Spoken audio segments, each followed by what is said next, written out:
Bakit may mga hindi magkasundo-sundo sa buhay kahit na magkakapatid na lumaki sa isang bahay, kumain ng parehong pagkain? Mga mag-asawa na ang tagal-tagal na magkasama, hindi pa magkasundo ng mga pananaw sa buhay, ng mga paninindigan. Bakit? Pati sa mga religions, kanya-kanya ng mga paninindigan at bangay-bangayan.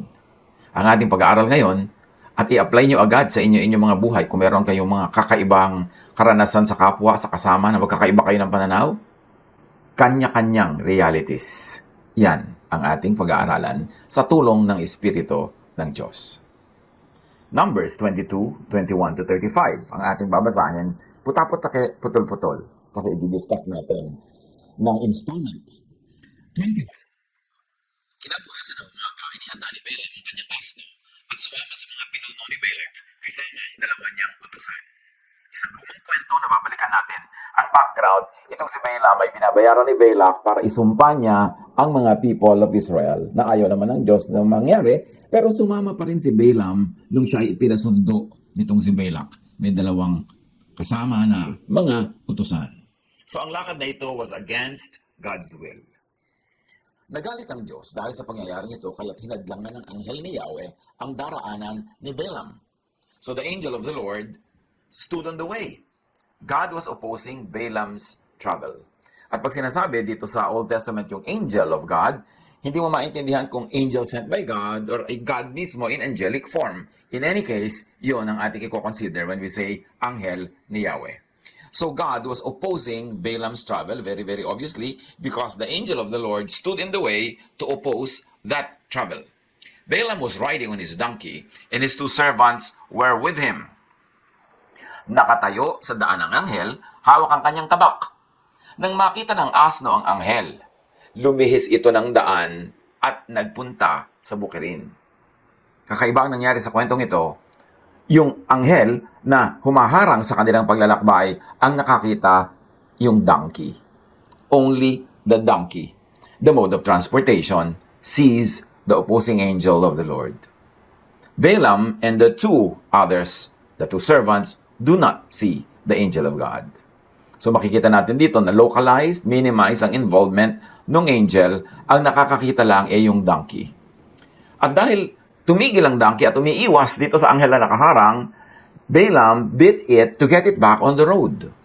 So clueless itong among nakasakay, iniiwas siya sa sakuna at sa tiyak na panganib nitong kanyang sinasakyang asno, ay pinagpapalupa niya ang asno dahil umiiwas. Unseeing, ignorant Balaam beats the donkey to get it back on the track. And Balaam hurts his protector, his savior. Balaam insists on his own way. Kahit pa nga, dapat nakaramdam na siya na may pumipigil sa kanya kasi yung anghel mismo ay nakita nga nung donkey and the donkey was trying to avoid getting in the way of the angel. The donkey and Balaam have different but simultaneous realities. Yan ang sinasabi natin kanya-kanyang reality. Umiiwas yung donkey kasi nakikita niya yung nakaharang na anghel na may hawak na tabak. Ito namang si amo niya, si Balaam, gustong ipagpatuloy yung biyahe nila at pinapalo pa niya yung donkey na tumitigil at umiiwas na ituloy ang biyaheng ito. Kasi hindi naman niya kita yung panganib. Magkaiba ng nakikita ang dalawang ito, bagamat nakaharap sila sa isang direksyon at nasa isang maliit na lugar na kanilalagyan nila yung pinagkaiba ng kanilang nakikita. Interestingly, sa quantum physics, sinasabi dyan, if there are two or more observers, the state of the particle will be different for different observers. At ibig niya ng estado yung particle kung may kanya-kanyang observers. One particle can have more than one outcome or state. In other words, facts can actually be subjective and reality will be different depending on who observes. Yan ang sinasabi ng quantum physics na ngayon ay kitang-kita nating nagaganap sa kwentong ito. Dalawang pananaw, dalawa ang nakikita, magkaiba sila ng realidad. Now sa buhay natin, unseeing people could beat those that see, could hurt their protectors or their saviors. Pag kami mga taong bulag, maaaring saktan pa nila yung nakakakita na nag-iiwas sa kanila sa panganib. Ganyan yung mga asawa na pinipigil ng kanyang kabiyak, na kitang-kita ng kabiyak na patungo sa panganib, ayaw papigil, nagagalit pa. Ganyan-ganyan yung mga anak na pinipigil ng magulang, na dahil sa edad ng magulang at karanasan, alam na tinatahak na landas ng anak ay patungo sa kapahamakan, magagalit pa yung anak at sasaktan yung magulang in many different ways. Ganyan din ang mga mamamayan. Kung hindi nila nauunawaan ang ginagawa ng kanilang mga pinuno at sila iniiwas sa panganib, nagagalit pa sila. Magkakaiba kasi ng pananaw, magkakaiba ng nakikita. Luke 13:34-35. Jerusalem, Jerusalem, you who killed the prophets and stoned those who sent you. Sabi ni Jesus, how often I have longed to gather your children together, as a hen gathers her chicks under her wings, and you were not willing. So dito kinakausap ni Jesus ang Israel, na sila pa ang pumapatay sa mga propetang ipinapadala ng Diyos. And of course, sila nga ang pumatay kay Jesus, na talagang the ultimate prophet na padala ng Diyos, kasi iba ang kanilang pananaw, iba ang kanilang gustong makita. So yung mga may kaliwanagan, yung nakakakita, sinasaktan nila o pinapatay pa nga because they were unwilling to hear. Sabi ni Jesus, look, your house is left to you desolate.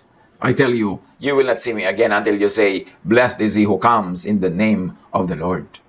Dapat ganun ang attitude natin pag merong matalino, pag merong marunong, merong kaliwanagan, merong mensahe mula sa Diyos na magpapadali sa ating buhay, magliligtas sa kapahamakan, magtuturo ng kaliwanagan. Dapat sasabihin natin, blessed is he comes in the name of the Lord. Or blessed is her, she comes in the name of the Lord. Pero ang mga tao, ipinagpipilitan ang kanilang mga pananaw, ang kanilang sariling kabulangan, at ang kanilang makikitid na mga pag-iisip. Dapat nga, we celebrate those that see truth and make others see it. Yung mga pinagpala naman ay isang pamilya, isang community, isang lugar, isang bayan, ang humanidad. Kung mayroong mga taong matatalas ang pananaw, nakakakita ng mga bagay na hindi nakikita ng karamihan. At dahil sa linaw na kanilang pagkakakakita at pagkaunawa, ay naipapakita na nila at naipapaunawa sa iba in ways of teaching, by teaching, yung kanilang nalalaman. Hindi naman lahat halimbawa nakakakita ng magagandang choreographies. Yun lang gifted with dance. Pero pag itinuro na nila yung nakikita nila sa kanilang balintataw, itinuro nila sa dancers, and the dancers have the skill to obey the choreographer, na ipapakita ng choreographer sa ibang tao yung movement na dati na niyang nakita pa sa kanyang isip. Pero ngayon, through the tool, the dancer, what the choreographer sees only in his head is now seen by everybody on stage. Ganon din ang mga kompositor. Yung nadidinig nila mga himig sa kanilang isip, sa kanilang guni-guni. Kung magaling sila, ay naililipat nila sa notes. Tapos, pag kami nakabasa ng notes na yun at tinugtog ito, lahat ng mundo ngayon na hindi nadidinig yung tugtog na yung gifted musician and composer lang na nakakarinig sa kanyang isip, maririnig na ng lahat. Ganon din ang pintor. Makakakita ka ng empty canvas, pero yung pintor, buo na sa isip niya kung ano yung nakadrawing doon na isang babaeng kumakagat ng ubas, halimbawa, o ng atis, o ng pipino. Pero hindi pa natin kita yon. Canvas lang na walang laman ang nakikita natin. Pero sa husay ng pintor, na yung nasa isip niya ay ilipat niya sa canvas dahil may skills siya to draw. Marunong siya ng perspective, marunong siya ng color, marunong siya ng shading. Nakikita na natin ngayon yung dating siya lang ang nakakakita. Ganon din ang mga propeta. Ganon din ang mga hinihirang ng Diyos na makakita ng mga malalalim, matataas, malalawak na mga katotohanan. Yung hindi nakikita ng ordinaryong tao, pagka naunawa at nakita noong propeta, noong gifted, noong pinagkalooban ng Diyos, sa kanyang maliwanag na pagkakaalam nito, pagkakaunawa, pagkakagagap, at sa maliwanag niyang paglilipat ng karunungan ito sa pamamagitan ng pagtuturo, sa paggagamit ng mga salita, ng mga illustration, ng lifestyle, and then makikita na rin ng karamihan yung spiritual wisdom na kung sila lang on their own, di naman nila makikita. God has gifted humanity with such priests. Ano bang ginagawa ng priest? Di ba, namamagitan mula sa taas at sa baba? Kaya maraming mga religious images, lagi ang kamay, dalawa nakaganyan, yung isa nakababa, yung isa nakataas. Kasi yung nakataas nakakonect siya sa heaven, yung baba nakakonect siya sa tao, sa lupa. Ibig sabihin, siya ay isang priest, isang dinadaluyan ng spiritual blessing. Ganun yung representation ng maraming nakikita nating religious images. Now, yung teacher, yung prophet, ganun din. May connection siya sa taas. Nakakakonekta yung kanyang diwa na hindi nakokonektahan ng karaniwang tao. Pero dahil sa ibinigay din sa kanya na gift, not only of seeing, but also in gift in making people see through his or her skill in communication, na ipapaunawa din niya sa iba yung mga gift. At sabi ni Jesus, Kayo, Israel, pinapatay niyo yung mga ganyan. Regalo sa inyo ng Diyos sa mga propeta, pero pinapatay niyo. Dapat, sabi ganun, hindi nyo na ako makakaulayaw hanggang hindi kayo handang sabihin that blessed is he who comes in the name of the Lord. So, anong nangyari dito sa magamong ito? Magkaiba sila ng nakikita, so magkaiba sila ng gustong gawin. Pero dahil may kapangyarihan itong si Balaam, pinapalo niya ang donkey, so the donkey, napilitan ng donkey na magpatuloy. Torn between two realities and two worlds. May realiting siya nakakakita at may realiting nakikita ng kanyang amo. Pero nagamit ang kapangyarihan ng bulag, so hinampas yung nakakakita. Sa pagpapatuloy, ang anghel naman ni Yahweh ay tumayo sa makitid na daan sa pagitan ng ubasan at ng pader. So nung una maluwag ang daan, tumayo lamang yung anghel sa kanilang dadaanan, lumihis ang donkey. Dahil lumilihis ang donkey, pinili ng anghel ngayon na tumayo sa isang makitid na daraanan na merong pader sa isang gilid at ubasan, puro halaman sa isang gilid. So, makitid na ang pwedeng pagpilian ng dadaanan. Tumayo doon ang anghel. Anong lesson ito? Heaven narrows down and limits Balaam's chances at proceeding and extended to us people's chances at proceeding. Pagka hindi ka nakinig sa unang babala na maluwag pa lang at may mga marami pang choices, kinikitira ng langit ang lalakaran mo para makontian ka at mabawasan ang mga choices para mapilitan kang sumunod. At yun ang ginawa ng anghel, tumayo siya sa pagitan ng pader at ng mga halamanan na makapal, wala nang pupuntahan yung donkey. Sa quantum physics, sabi, all possible futures are happening all at once. Observation collapses it to just one possible future. When a certain future collapses, it will have a determined chain of events following it. A1 leads to A2, etc. B1 leads to B2, etc. So maraming choices ang buhay. Halimbawa, ang isang estudyante, marami siyang choices kung ano ang pupuntahan niyang kurso. Pag pinili niya yung A1, natural lang, susunod na step niya noon sa next semester, A2, then A3, then A4, then A5, hanggang matapos niya yung course. Yun naman pumili ng ibang kurso, nasa B1 siya, then B2, then B3. Hindi pwedeng nasa A1 ka, lilipat ka sa B2. Ang tawag doon, nasa shift. Kaya nasasayang ako, nasasayang pa naman. Nasasayang naman sila. Nasasayang. Ganun din sa buhay. At ganun din sinasabi ng quantum physics. Maraming choices sa buhay. Pero pag mayroon kang isang tinahak na choice, tuloy-tuloy yun sa isang set of choices na automatic result nung una mong choice. Kaya dapat mamili tayo mabuti bago humakbang. Ngayon, sa pagpapatuloy ng kwento, when the donkey saw the angel of the Lord, it pressed close to the wall, crushing Balaam's foot against it. Nang makita ng asno, ang anghel, sumiksik ito sa pader at naipit ang paa ni Balaam. Imagine that. May pader sa kaliwa, mahabang pader. Sa kanan naman, ubasan, siksik ng halaman, di ka rin pwedeng pumunta. Ang anghel tumayo doon sa gitna. Ang ginawa naman itong kawawang asno na patuloy na hinahampas itong kanyang amo para tumuloy, nagsiksik siya sa pader kasi kung hindi yun ang anghel ang mababangga niya. Sa pagsiksik niya, natural ang kaliwang paa nitong kanyang pasahero, nabangga at nagasgas at naipit sa pader. Seeing the danger, the donkey tries to keep Balaam and itself away from danger. Even if Balaam could get hurt in the process. Pero di ba, mabuti nang maggasgas ang iyong binti, tamaan ng bato ang iyong tuhod, kaysa tagain ka ng anghel. Kaya lang, hindi naman niya alam na may anghel na tataga sa kanya. Kaya yung naging better choice ng donkey na ito para sa kanya, yung less hurt and pain, minasama pa niya. Parang parents yan to their children. Or parang the solicitous seeing for the blind people. Ipinipili ka na nila yung less harmful for you para hindi ka mapunta sa more harmful. Pero dahil bulag ka, nagagalit ka pa. Samantalang pinili nila yung less harmful. Halimbawa, isang anak na hibang sa isang pag-ibig na alam ng magulang na disaster ang pupuntahan pag natuloy. Kasi syempre marunong na silang manuri ng tao. Tingnan mo pa lang Pag may nanliligaw sa anak mo, nakaupo pa lang doon sa sopa, alam mo na kung walang kinabukasan ng anak mo. Kung bisita ka sa bahay mo, nakahuyaya doon, halos tumihaya at gumulong doon sa sala. Walang, alam mo na, tamad to. Lagi na lang nakaslouch.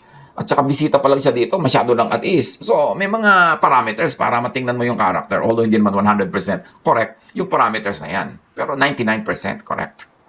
So, pagka nakita ng ganoon, pwede kang anak na palayuin ang magulang, papuntahin ka muna sa probinsya, kung baliw na baliw ka, itira ka sa tiyo mo sa malayo, etc. At walang cellphone, walang internet. ay nasasaktan ka nun, magagalit ka, pero hindi mo alam, iniiwas ka sa mas malaking panganib. At ganyan ang ginagawa nitong donkey sa kanyang among si Balaam.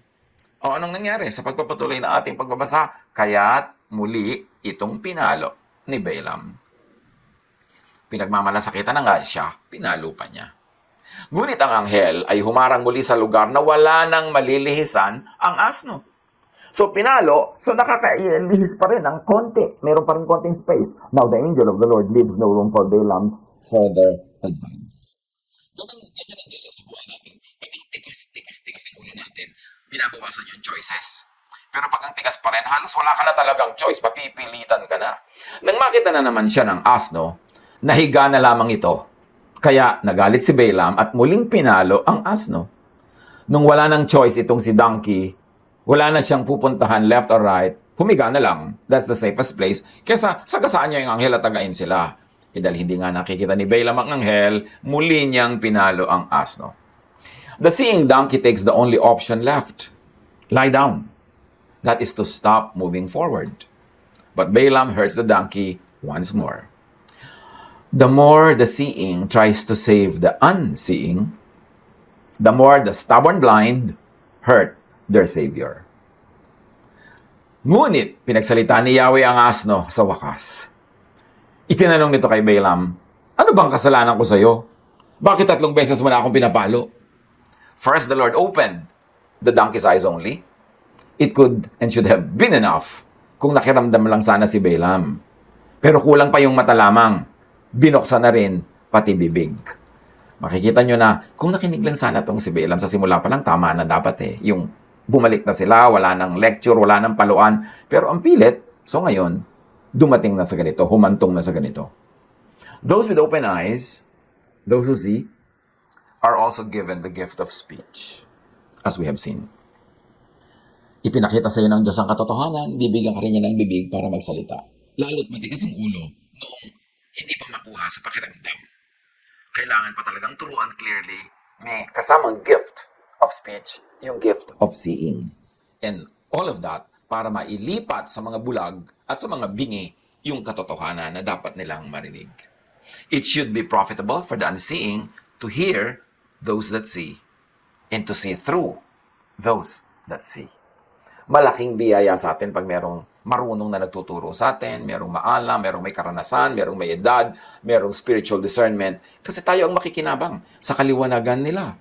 Now, the donkey did not know na siya lang ang nakakakita. At least, that's what we see from the verses. Hindi naman sinabi sa atin ng verses na alam ng donkey na siya lang eh. So, nagtataka rin siya, bakit siya pinapalo? Bakit siya pinaparusahan samantalang maganda ang ginagawa niya? Pero patuloy pa rin siya naging matapat na donkey hanggang sa kaduluduluhan na lang na hindi na siya pwedeng hindi kumibo. Kasi buhay at kamatayan na talaga yung nakalaan doon o yung nakataya. Those that see could be oblivious to the blindness of others.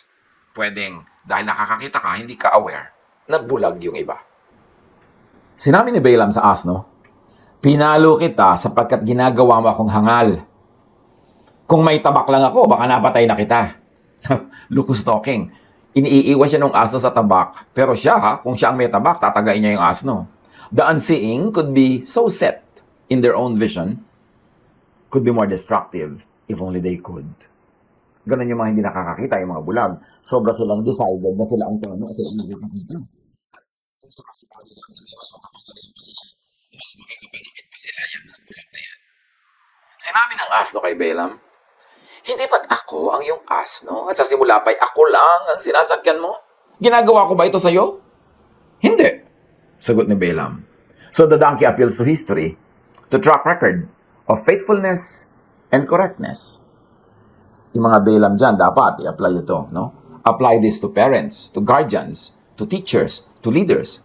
Kung ang track record ng inyong boss, ng inyong employer, ng inyong manager, ng inyong magulang, ng inyong elder, ng inyong advisor, ay maganda, mabuti, puro mabuti ang ginagawa nila sa inyo, pag dumating yung punto na parang hindi kayo nagagandahan, nasasaktan kayo sa ginagawa niya, isaalang-alang niya yung nakaraan. Isipin yung, hindi naman siya talaga masama sa akin, mabuti naman siya. So, ba't ganito siya? Siguro may dahilan. So, dapat tayong mag-isip ng dahilan. Bigyan natin ng space sa utak natin. Hindi yung ipagpipilitan lang natin ang ating gusto at papaluin natin, parurusahan natin yung kay tagal-tagal ng mga loyal sa atin. Dapat tayo mag-isip, loyal naman to, ang tagal-tagal na, mabait to, bakit na kaya nagkakaganyan? Huwag tayo magpabulag sa kagustuhan nating mag-proceed sa gusto nating gawin, tayo ay makiramdam. Sa sandaling ito, ipinakita ni Yahweh kay Balaam ang anghel na nakatayo sa daan at may hawak pa ring tabak. Kaya't nagpatira pa si Balaam. Sa wakas, Balaam is made to see. Balaam gets off the donkey, stops his advance, bows low, humbles himself, falls face down, and surrenders totally.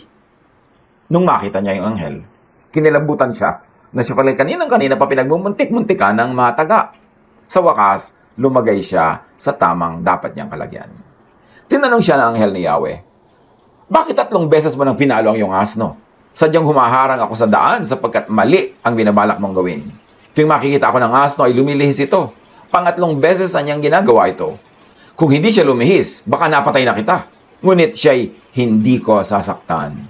So ang linaw-linaw ng anghel, sabi niya, palo ka ng palo sa donkey mo, siya nga nagliligtas sa'yo.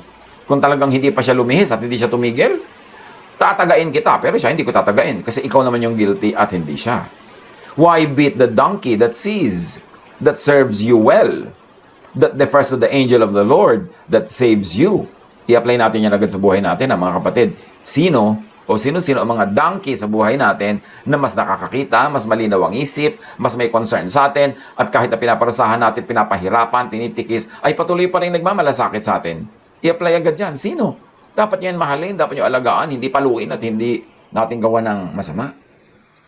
Insisting on blindness, on ungodly enterprise, on cruelty to one's helper and savior could lead to death or to many forms of death. Sino ang mga anghel na nag-iiwas sa atin sa kamatayan? Sino ang mga anghel na nag-iiwas sa atin sa kapahamakan? Sino ang mga donkey na nakakakita ng pinupuntahan nating danger at tayo iniiwas kahit tayo magalusan, kahit tayo masaktan ng konti, kasi naman tayo mamatay?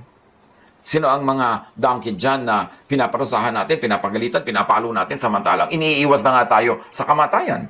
O in smaller terms, iniiwas tayo sa mga sakuna, kasama sa ba natin sa bahay, kasama natin sa trabaho, pero tayo pa itong nagagalit, samantalang may concern na nga sila sa atin. Balaam said to the angel of the Lord, I have sinned. Sa wakas, na-realize niya. But to sin here doesn't always have to mean to commit a moral mistake. Because to sin means I have missed the point. I have missed the mark. The Hebrew word kata means to fail or to miss the target. And this is where the word sin comes from. Yung tin-translate. Yung kasalanan, sa Tagalog, sala, hindi ibig sabihin laging gumagawa ka ng masama o mali. Ibig sabihin lang, naghulang ka. Tulad ng sa Laguna o sa Quezon na Tagalog, pag sinabing, ay, sumala, ibig sabihin, hindi mo na-shoot yung bola, sumala, pero hindi ka naman masama. Yung meron kang tina-target, hindi tumama, ay, sala. So, hindi ka naman mali. Ibig sabihin lang, hindi mo na-hit, hindi mo na bullseye. At yun yung kasalanan na madalas ay ginagamit sa Bible na word. Hindi ibig sabihin gumagawa ka ng napakamali o napakarumi. Hindi mo lang na-hit yung target. Kinapos ka. At sabi ni Balaam, nagkasala ako. Seeing, light, enlightenment, liwanag, kaliwanagan, that is all important. Kasi pagka hindi ka naliliwanagan, hindi ka nakakakita, magkakasala ka. You will miss the point. You will miss your target. So sabi niya, I did not realize you were standing in the road to oppose me. Now, if you are displeased, I will go back. Academic naman, sasabihin pang if you are displeased, hinaharang na nga siya. Seeing, light, enlightenment, liwanag, kaliwanagan, should lead to pagbabagong loob and to obedience. Pag in-apply natin itong kwentong ito sa ating buhay, when life does not go the way you want it, plan, have embarked on, and began, makiramdam sa pangyayari. Makiramdam sa donkey ng iyong buhay, makiramdam sa angel of the Lord. Job 38:36, who has put wisdom in the inward parts, or given understanding to the mind? Siyempre ang Diyos. Ang angel of the Lord. Ang prophet of the Lord. Kailangan marunong tayong makinig, makiramdam. Huwag tayong papalag-palag agad pagka medyo kakaiba't hindi tayo sumasangayon. Makinig tayo. Lalo kung may track record yung tao na siya ang madalas o laging nagiging tama, Siya ang dinadaluyan ng pagpapala, ng karunungan, liwanag. Tingnan natin yung history, yung track record, para matuto tayong makinig at makiramdam kahit hindi tayo sangayon agad. Ephesians 1:17, I keep asking that the God of our Lord Jesus Christ, the glorious Father, may give you the spirit of wisdom and revelation, so that you may know Him better. So, kailangan ng spirit, kailangan ng revelation to know God better. It means we really don't know God that much. So, pag may nagpapaliwanag, papakita ng mga hindi pa natin dating nakikita, magpasalamat tayo. James 1:5, if any one of you lacks wisdom, you should ask God, who gives generously to all without finding fault, and it will be given to you. Sa neuroscience, the human mind is wired to see patterns.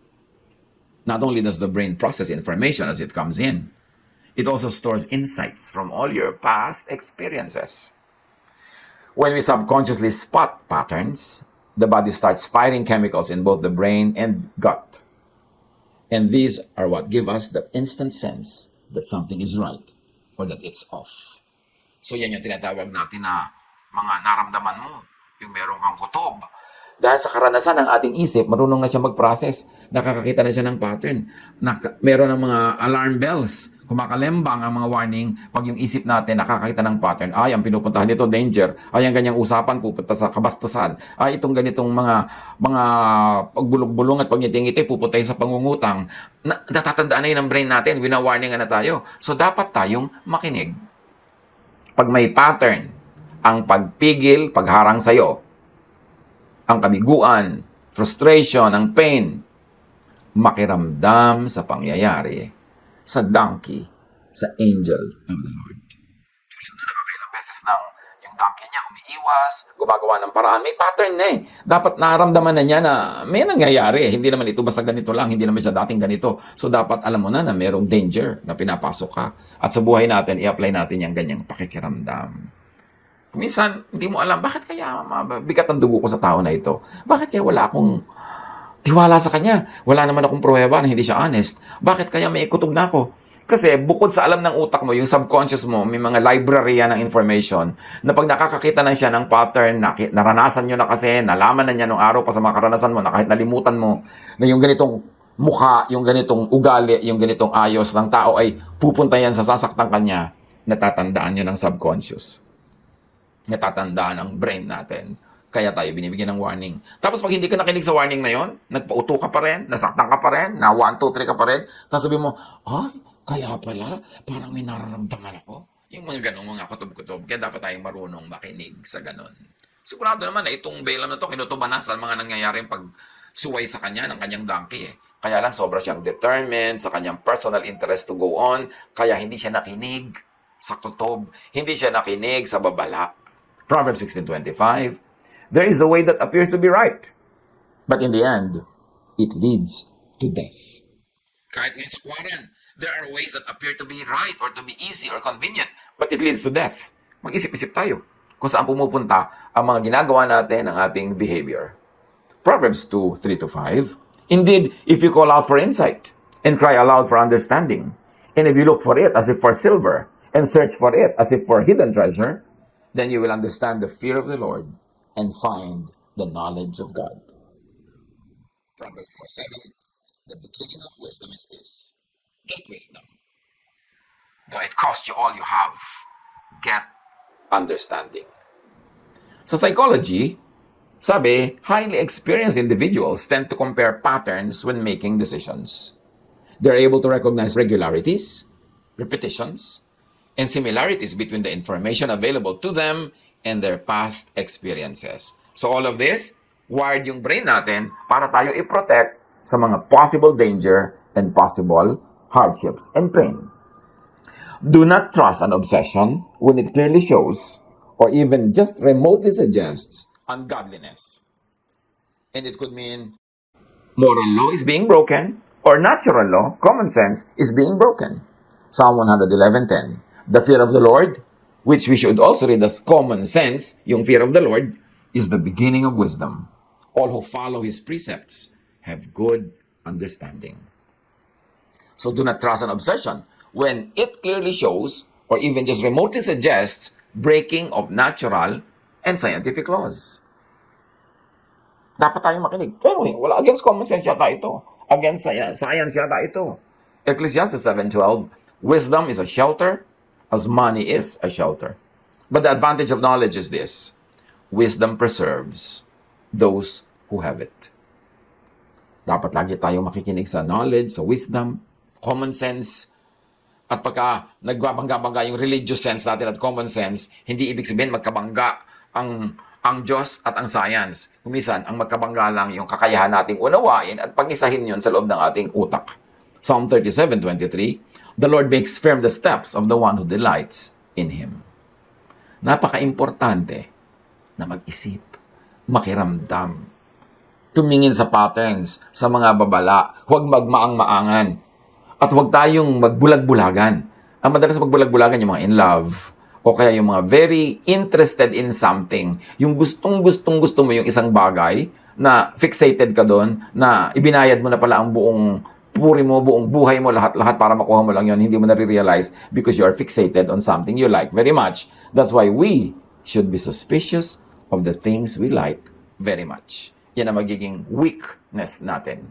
Proverbs 6:27-28. Kung ang tao ay magkandong ng apoy, kasuotan niya kaya hindi masusunog niyon?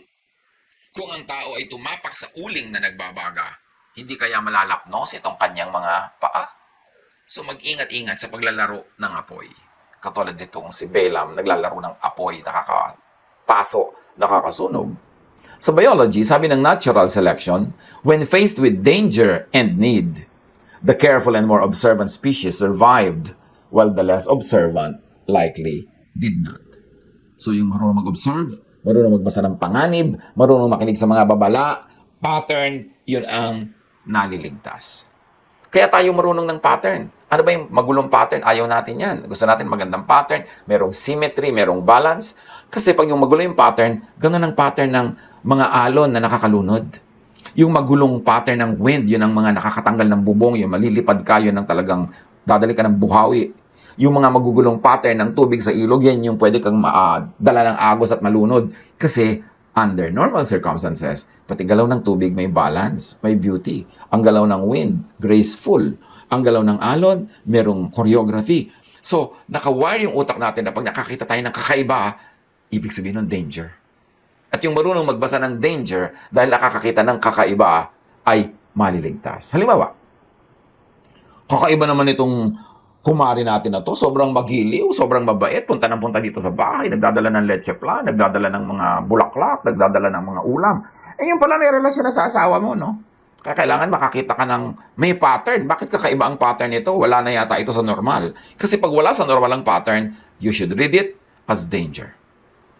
Merong sobrang nakikipagkaibigan sa iyong anak na kapitbahay. Yung pala gusto na niyang i-abuse yung anak mo. Yung binibigyan ng laruan, binibigyan ng pagkain, binibigyan ng pera. Mas pangit na pattern na yan, hindi na yan normal. Kaya dapat marunong tayong magbasa ng patterns. At yung ganyang patterns, natatandaan ng utak natin. Natatandaan ng ating subconscious. Kaya iba yung maraming karanasan, yung may edad, marami nang na-exposure, marami na siyang natandaan, kaya wiser na siya dapat. Pero dapat nakikinig. Remember, binubulag tayo ng ating desire, ng great interest. Pagka nakikita natin yung mga dangers na may pattern, ini-ignore natin kasi gustong-gusto natin kunin yung gusto nating makuha. So just do not readily, easily trust an obsession. Because obsessions could carry built-in blinders. Para yung sa isang Pacific Island, yung mga unggoy doon, pag gustong hulihin ng mga tao doon, matatalino yung mga unggoy, di lang mahuli. Doon sa island na yun, mayroong mga malalaking coconuts. Ang ginagawa ng mga islanders, gumagawa sila ng maliit na butas doon sa bao ng buong nyog. Yung buo, parang bola. Lalagyan nila ng kaprasong butas at lalagyan nila ng makinis na bato sa loob. Kasi gusto-gusto ng mga unggoy yung mga bato na ito. So, dating si unggoy, sisilipin niya yung butas noong bao, noong nyog. Makikita niya yung magandang kikislap-kislap na makinis na bato. Gustong-gusto niya yon. Isusuot niya ngayon ang kanyang kamay sa butas. Kasyang-kasya yung kamay ng unggoy sa butas. Yun ang na-perfect na ng mga natives doon na size ng butas. Pagka ngayon, naipasok na ng unggoy ang kanyang kamay sa loob ng butas, dadakmay niya yung bato sa loob, hawak-hawak niya. O pag ilalabas na ngayon niya ang kanyang kamay, ano mangyayari? Hindi niya mailabas. Kasi malaki na ngayon yung kamao niya, may laman ng bato sa loob. May hawak-hawak ng bato, lumaki na yung kamao niya. Hindi na niya ngayon mailalabas. At dyan nahuhuli ng mga tao dun sa island na yun na maunggoy. Bakit?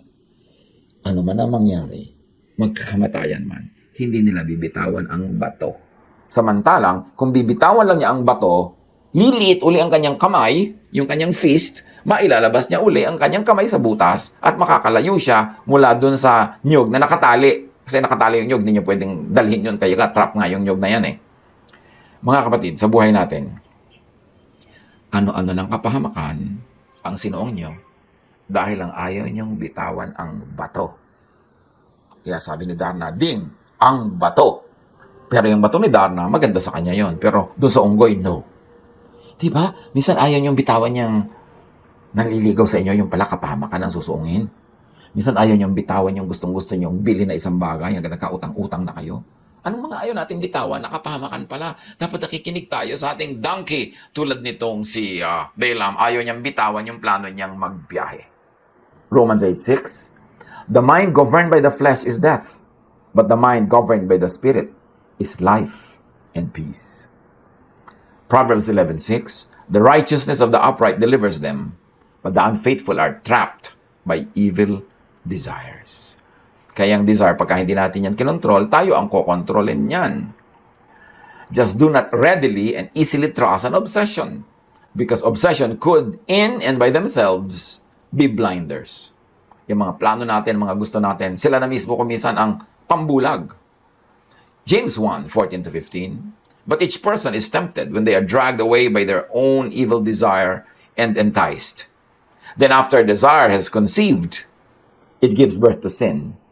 And sin, when it is full grown, gives birth to death. Kanya-kanyang realities. Test your reality. Test your reality against the reality of your donkey. Test your reality against the reality of your teacher. Against the reality of people who are more experienced, more knowledgeable, probably more educated than you. Makiramdam sa events, sa outcomes of events. Sabi sa Matthew 7:18-19 ni Jesus mismo, a good tree cannot bear bad fruit, and a bad tree cannot bear good fruit. Pag maganda ang puno, maganda ang bunga. Pag pangit ang puno, pangit ang bunga. So kung ang ating nakikita mga bunga ay pangit, pangit ang puno. Tulad nung nagagasgas na yung mga tuhod ditong si Balaam sa bato. Yung ibinaba na siya ng donkey, yung umupo na, ayaw siyang sundin. Di ba pangit yung mga bungang nakikita niya? Kasi pangit ang punong pinanggagalingan, lumalabag sila sa kagustuhan ng Diyos. Of course, hindi naman 100% na pag may bad tree, bad yung fruit. At kung may bad fruit, bad na nga yung tree. Kasi you should leave just a little room for time and chance. Kasi sabi sa Bible, time and chance happens to all. Pero konti lang. Most of the time, pagka bad yung fruit, bad kasi yung tree. Pag bad yung product, bad yung procedure, bad yung method. Every tree that does not bear good fruit is cut down and thrown into the fire. Or, every enterprise that is not good, coming from a good intention, done in a good method, is punished with failure. So even failure in our life is a lesson. Ang ating mga kabiguan, ang ating mga pagbagsak, ang ating mga sakit, ang ating mga pagdurusa, lesson din yan. Ibig sabihin, bad fruit yan, may pinanggalingan yan na bad tree. Sa mga pagdurusa natin sa buhay, ano yung mga bad trees na nagluwal sa mga hirap, sakit ng buhay natin, cause and effect. Pagka yung effect ay pangit, bad yung cause. Manuri tayo. At kahit may kanya-kanya tayo mga realities, huwag natin ipagpilitan yung reality natin kung yung reality naman natin ang dinadala sa atin ay kalugihan, kahirapan, kasakitan.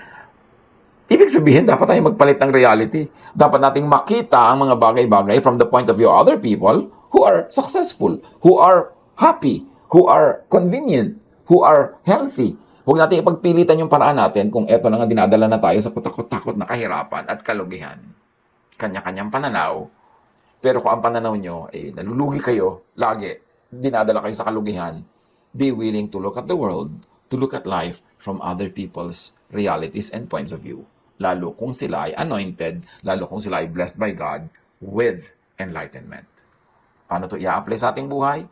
Reviewin, suriin, at hanapan ng application. God bless us all.